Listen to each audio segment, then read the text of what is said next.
ನಮಸ್ಕಾರ friends, welcome my channel job ಜಲಾ. ಇವತ್ತಿನ ವಿಡಿಯೋದಲ್ಲಿ SSLC ರಿಸಲ್ಟ್ ಡೇಟ್ ಯಾವಾಗ ಅಂತ ಹೇಳ್ತೀನಿ. ಅದೇ ರೀತಿ SSLC ರಿಸಲ್ಟ್ನ ಹೇಗೆ ಮೊಬೈಲ್ನಿಂದಲೇ ನೋಡ್ಬೋದು ಅಂತ ಕೂಡ ಈ ವಿಡಿಯೋದಲ್ಲಿ ತಿಳಿಸ್ತಾ ಇದ್ದೀನಿ.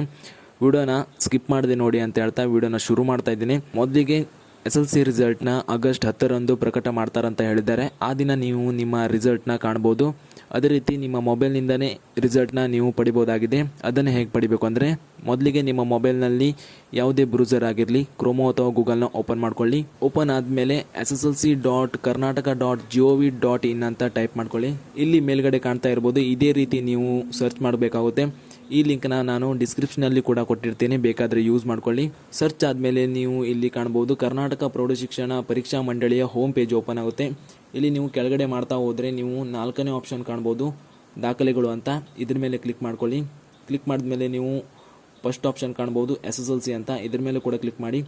ಕ್ಲಿಕ್ ಮಾಡಿದ್ಮೇಲೆ ಫಲಿತಾಂಶ ಅಂತ ಒಂದು ಆಪ್ಷನ್ ಕಾಣ್ತಾ ಇರ್ಬೋದು, ಅದ್ರ ಮೇಲೆ ಕೂಡ ಕ್ಲಿಕ್ ಮಾಡಿ. ಕ್ಲಿಕ್ ಮಾಡಿದ್ಮೇಲೆ ಸ್ವಲ್ಪ ಹೊತ್ತು ಲೋಡ್ ಆಗಿ ಈ ಥರ ಪೇಜ್ ಓಪನ್ ಆಗುತ್ತೆ. ಇಲ್ಲಿ ಮೇಲ್ಗಡೆ ಕಾಣ್ತಾ ಇರ್ಬೋದು ನೀವು ಸೆಪ್ಟೆಂಬರ್ 2020 SSLC ಪೂರಕ ಪರೀಕ್ಷೆಯ ಫಲಿತಾಂಶ ಅಂತ.